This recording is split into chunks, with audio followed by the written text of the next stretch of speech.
Hello and welcome to another episode of Stardust and Golden. I'm Tommy Sayers. Welcome to our channel. Today is a episode on our Sail Fail series where we investigate accidents, mishaps, and things that happen on boats, both my own and other people's boats. Everything from design to construction to maintenance procedures. To just observation. So what I'm doing with this series, if you're just tuning in, is I'm trying to get as much information as I can from studying mishaps on boats, both sail and motor or power. And I'm trying to put as much information together so that I can present it for other sailors that they may sail or power boats safer. Sorry about my dog there. So if you have a particular issue or anything that you would like to have appear on this show, please let me know. And, if you have details of something that broke on your boat or something that you investigated and found that was very serious that could help other boaters, I will have at the end of the video, I post my address and phone and everything for putting stuff up on this video series. Anyways, if you're just tuning in for the first time, basically this whole channel is about our boat that we just restoring, I'm sorry. We bought a boat that was abandoned for 25 years. It's a 35-year-old boat. It was abandoned 25 years and we just rescued it 2 years ago. So we're going to be doing a lot of videos on that boat and sailing that boat. We're going to be doing a lot of water series on that. This series, though, however, is just on failures, and today's failure is on fuel system, mostly fuel filters. We had a major thing just happen to us recently, and I wanted to cover a little bit of that both here in my house and down in my lab. I'm going to cut apart one of my fuel pumps today, and we'll go over that on the video too. It's something I like to study because I like to make sure that I can get this out to other boaters. I mean, something I studied for probably over 40 years, 45 years. And, right now I'm going to take a preemptive apology for any misuse of terminology I use, really, because I'm so used to working in the field for over 45 years in the boating and motorcycle field that I picked up a lot of bad habits. And one of them is I often refer to engines, internal combustion engines, as motors. So forgive me for that. There's a difference between an electric motor and an internal combustion engine. And I sometimes will just spout out, oh, here, the motor on my boat is broken. And what I mean to say is the engine on my boat. So forgive my terminology at times. Sometimes I just picked up a lot of bad habits over the years, and sometimes they're hard to shake away. And that's one of them. And I also sometimes refer to, and very improperly say, tear it apart, in which I mean disassemble. We don't tear anything apart on a boat, we disassemble it. And again, that's just another use. I apologize if you do hear me say that. I apologize now. So anyways, getting back to this, this is something that's really interesting me is anything to do with, failures on boats. I'm really advocate of proper maintenance and inspection and even forensic, studies. After a boat's had an accident or sank, I like to find out why. Fuel is a big issue. I've reached out to the Coast Guard. They haven't returned my calls yet, but I'm trying to find out exactly in the U.S. how many rescues or mishaps, or even tows boats get for, just fuel-related issues, just fuel. I don't know if they have the specs on that, but I'm waiting to find out. I know where I boat out of in Lake Erie, I see boats towed almost every day. Somewhere I see a boat being towed. Usually a small power craft, sometimes a sailboat. It's usually an engine problem, and this summer I will get much more into that and follow some of these around and talk to these people so I can find out exactly what mishaps, they're having. 9 times out of 10, some of the people that I've talked to has been fuel related. And we just had one, and I'm going to go over that today. We had a major fuel, when we bought our boat a year and a half ago, again, it was sitting 25 years. And I knew that we were probably going to have fuel issues. There was probably fuel in there that was really old. There was probably 40, 50 gallons of fuel already in it. We didn't want to just throw that away or dispose of it. So we put chemicals in it. to kill any bacteria or anything that was living, bacteria, anything that could be living inside that fuel tank. Because again, diesel fuel, things can grow on it. So we replaced the fuel filter, we put chemicals in the fuel, and we did end up, after we rebuilt the motor, rebuilt the top end of the engine.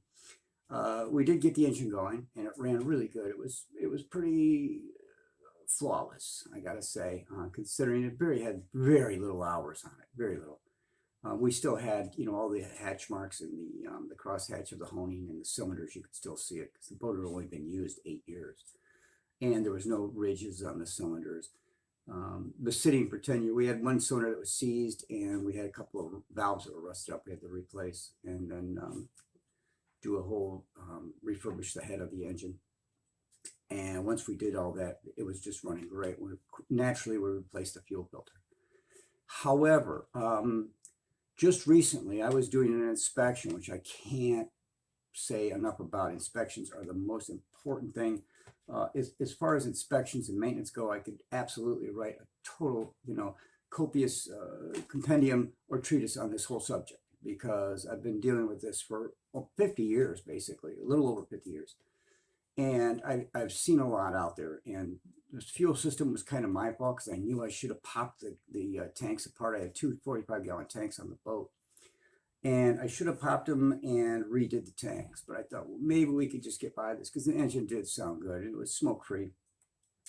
Well, we replaced the fuel filter as soon as we bought the boat. And we replaced it the following season, after we had about, I'd say 12 hours on the engine. During a routine inspection of the water separator, I decided to pull the valve at the bottom of the water separator just to drain out the fuel and water that was sitting in there. The valve would not open.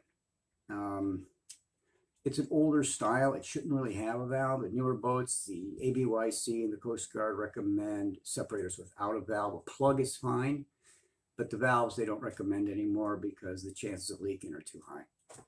And ours was unshielded too. It doesn't have the metal shield at the very bottom, just a plastic bowl. So I took it completely apart. I took it out of the boat and I took it completely apart. And I will go down into the lab and show you the damage that we found in there. It was pretty amazing that the boat even ran. We could not believe fuel was even getting through it.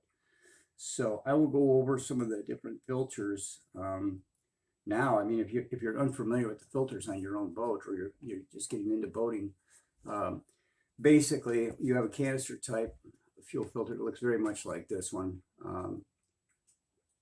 This is what ours has, basically something very similar to this, but this is canister type fuel filter.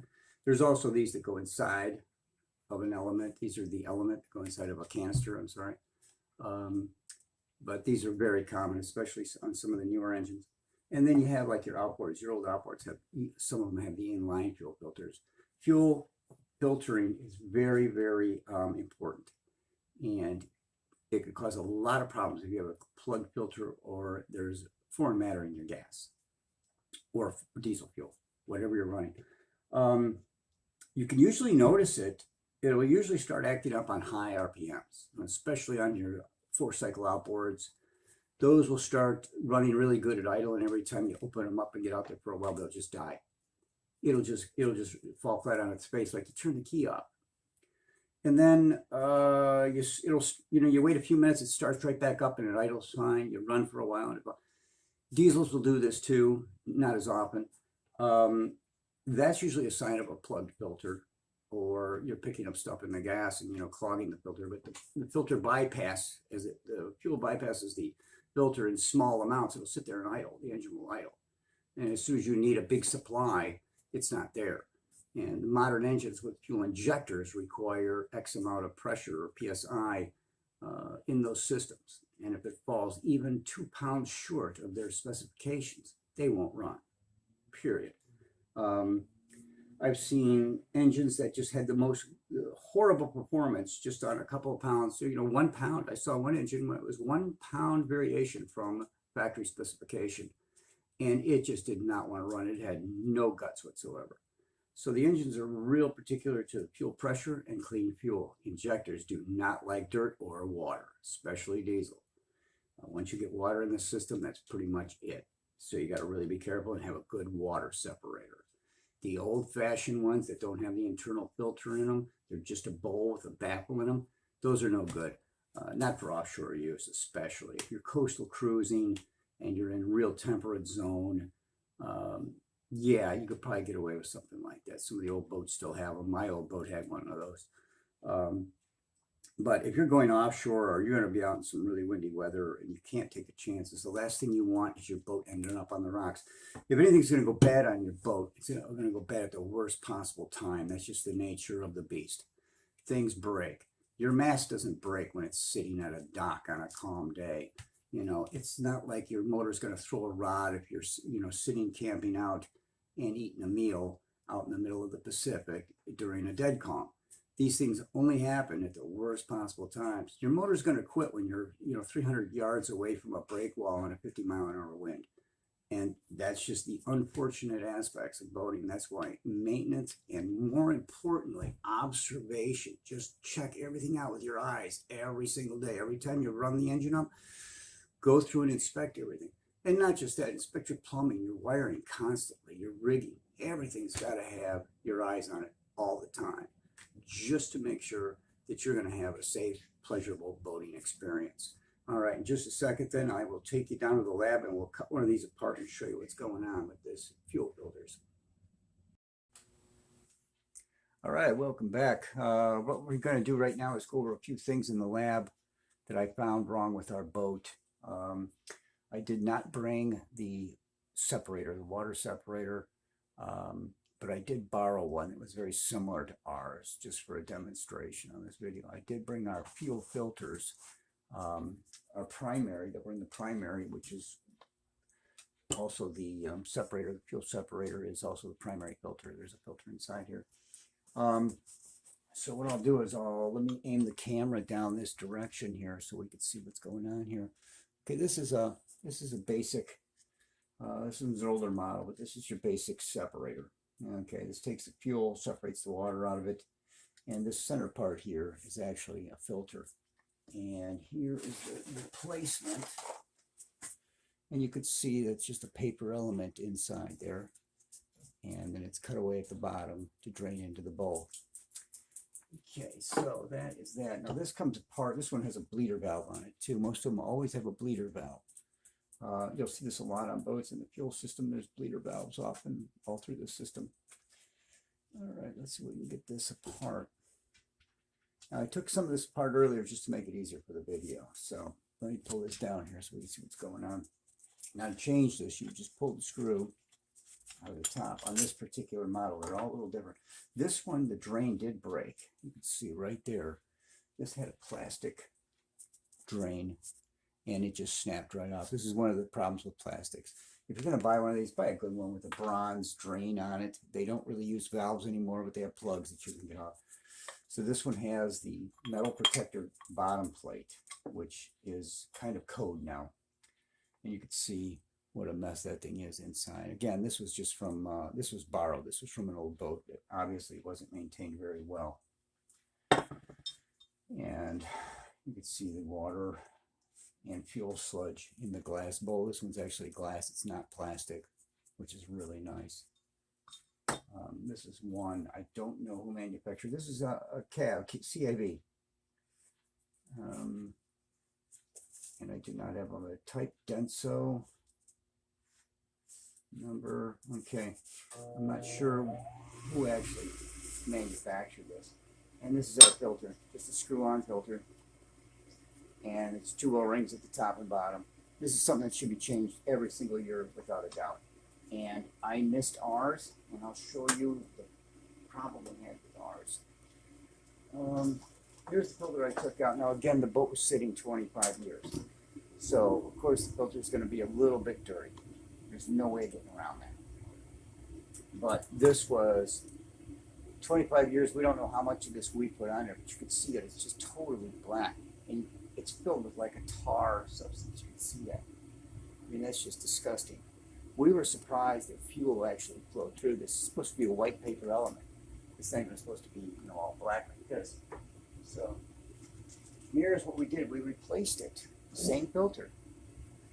And we have exactly 3 hours on this, and you can tell that it's destroyed too. It's all black. It's supposed to be very blonde like this, right up in this area here. And you can see this one's all filled with the same tar. It's just filled. So that's a sign, without a doubt, that the tanks are filled with garbage.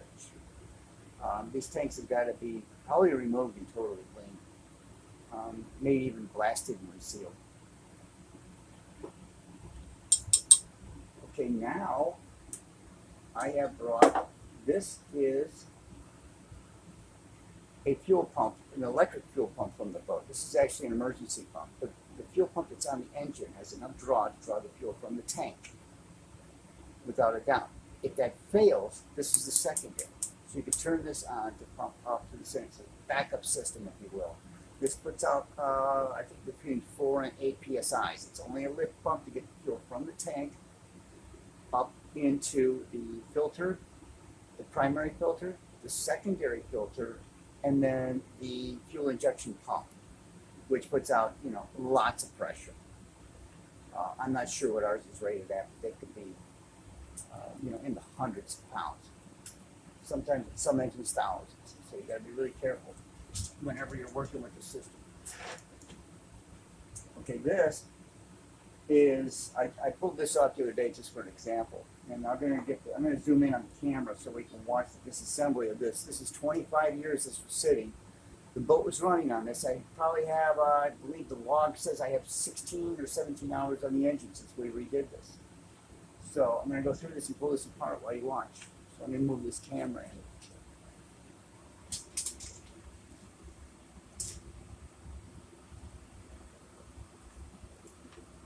Okay, we can see this is all filled with black sludge. That's just no good. There's the filter. This is a screen filter. And it's a mess. You can see that. I don't know how well you can see it, but that's just covered in stuff. And more. There we go. I mean, that's just horrible. So we can see the inside. It's not very good. The lighting's not very good in here, but you can see the whole thing is caked with that black soot. We don't even know what it is. I ordered one of these online. It's out of production, but they still have old stock of it. So I bought a new old stock of this pump. I'm going to replace it, but I'm also going to clean this one out and try to keep it as a backup spare. You can never have enough spares on your boat. I paid extra money. I just recently replaced the alternator, but I paid extra to keep the core from my old alternator because it still charges. It just didn't have the AC output for the RPM gauge anymore, so I couldn't read my engine RPM. So I kept it and spent the extra $40 to be able to keep it on board just in case I get offshore and I need an alternator. So let's see this, how bad this really is. I mean, it's just, that's the cake coming out of here. You can see the whole thing's just filled with this black gunk. So this is an inspection. This is something that should be done on all boats all the time. Inspect all your filters. If you have something like this that comes apart, take it apart. Take a look inside. Don't be afraid. You don't want to go out to sea with something like this. This was going to be a failure. And unfortunately, it could have failed at the worst time. We were lucky. This could have failed in a windy day, coming into a marina right next to a break wall. And that would not be good. Or being offshore in a dead calm and needing the engine to get back in. Sometimes you need the engine in a real bad seaway too. So if you're not able to raise sails and you need to use that engine, it's got to be there. So by all means, make sure that you have integrity in your fuel system, not this mess. This is a sail fail. So this is exactly what you don't want to happen. So we're going to, I think we went through this whole system basically through the filters. So you got an example of what you got to test on your boat, check on your boat. Always make sure your primary filter, or the secondary filter, the one that goes on the engine, usually screws right on the engine or a small pot right mounted to the engine. That has to be replaced every spring, at least once a year. minimum, depending on how much you use your boat. The primary filter, which is this one, which is usually always on the water separator, every year, fall, spring, it doesn't matter, just change it. You don't want to end up with something like this. This is a disaster waiting to happen. And even this one only has 3 hours on it, but you could tell that this is a signal. The tanks have to be clean. There is no way of getting around it. When a filter comes out looking like this after 3 hours, you have a fuel delivery system. The lines and the tank and any pre-screen filters that are in that tank have to thoroughly be cleaned. Okay, so as far as the fuel system, that is it for this episode. So thank you for watching, and we'll update you on anything we find. As soon as we get the tanks ready to come out, or we inspect the tanks, I will do a video on that too, and that'll probably be, down the road, 5 or 6 or episode 7, who knows. I'm going to do some more episodes this winter while the boat's on the hard. So we'll get some more stuff out there for you. I'm not sure what the next one's going to be yet, but as soon as I get something filmed, I'll put it up there for you. Thanks for watching, and remember, if you have any kind of failures that you think you should share with other boaters, get it to me, call me, talk to me, send me an email, right to my post office box. I'll print it here on the video for you. But we want to know everything that's a disaster so we can help other people avoid those disasters. Anything that's even simple things.